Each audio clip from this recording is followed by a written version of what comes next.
So we'll be hearing from Pema and Ceren.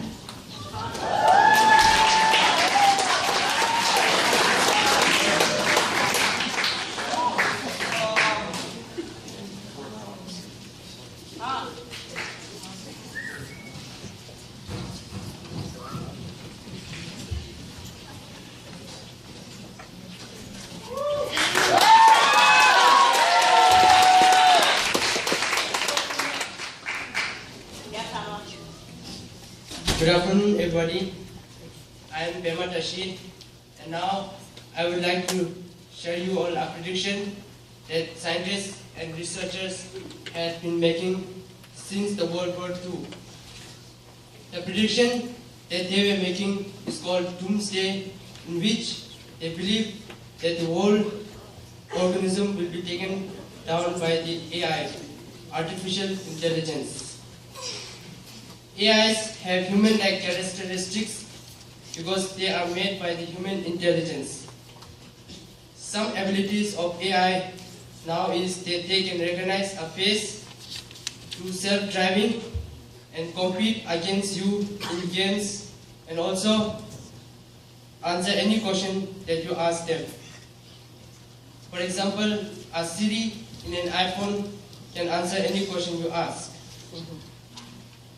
The difference between an AI and a human is that we have emotional feelings and know what is wrong and right, whereas AIs as robots, they are only programmed to do some specific task without knowing whether it is wrong or right.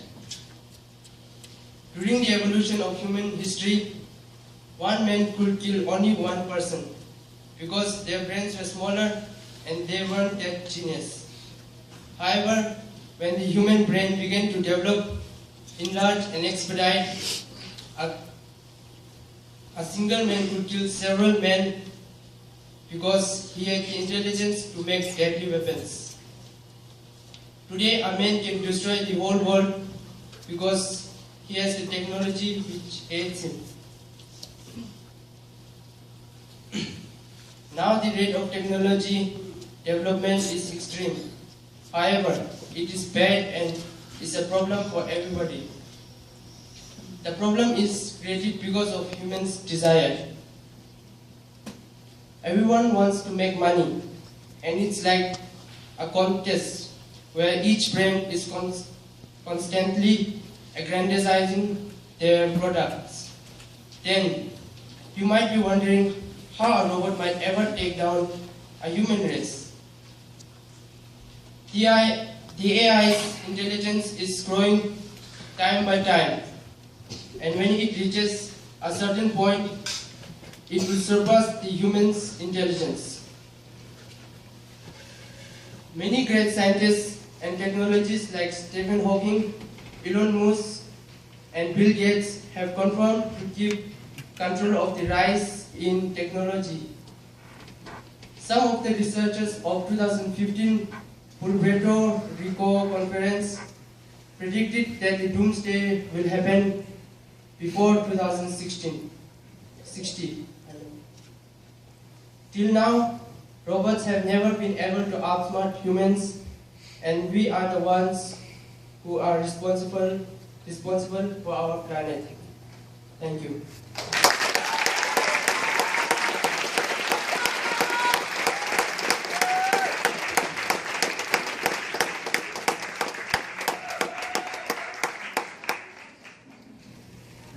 Bombs killed 137 at mosque, ISIS perpetually lays claim.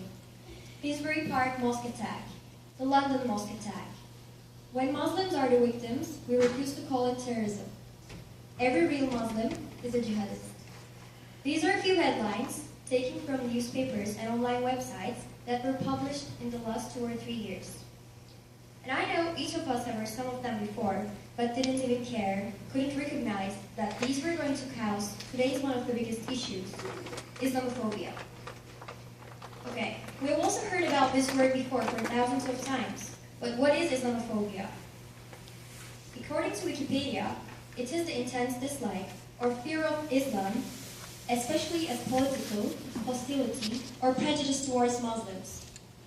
This is the exact definition that pops onto the screen after typing Islamophobia on Google. But if you ask me, my answer will be quite different.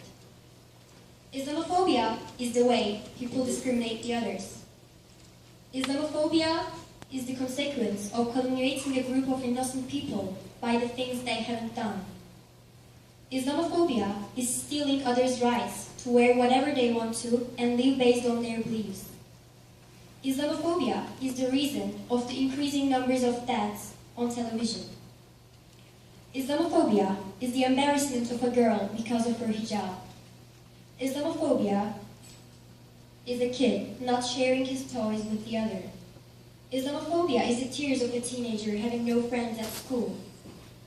Islamophobia is the change on people's faces when they hear you're a Muslim. Islamophobia is the biggest obstacle of unity. It's a form of racism. Islamophobia is drowning in a pool of prejudice. Islamophobia is not being able to walk freely in your own country. Islamophobia is what makes us the victim. It is a desperation of humanity. But the reason why it is this serious right now is the wrong reflection of Islam in many areas. Media representation is one of the biggest factors that I want to mention today.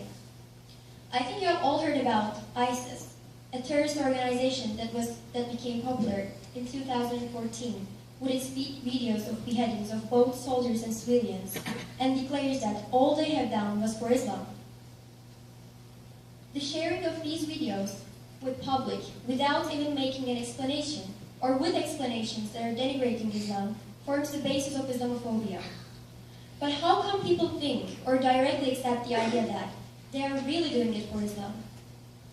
Islam is the religion of righteousness and kindness that was sent to Muhammad the Prophet. And it only advises being a good person and not giving any harm to any of the living or non-living things. So I'm here asking you, how come those people can say that they're killing people for the sake of Islam without even knowing its requirements? And how come some people believe that they're really doing it for Islam? As all the other religions, Islam also has some requirements. For example, wearing hijab, performing salah for 5 times a day, fasting in Ramadan, etc. And the believers need to do all I just mentioned. And this is definitely not a sign of ignorance, conservatism, or bigotry. This is a sign of how much you believe and do the requirements. Yes, I'm here today as a Muslim, not wearing hijab, not performing salat, or fasting. But this is my choice, and those are theirs. So it's nobody's right to judge someone else because of his beliefs and choices, as we're living in a liberal world. So definitely, this is not a call for Islam. This is a call for respect for each other's beliefs and ideas. The only thing that I want is women walking around the streets with their hijabs, not being pointed or disturbed by the heavy and scary looks. The men going to mosques, not under pressure or fear of death. Children are not ashamed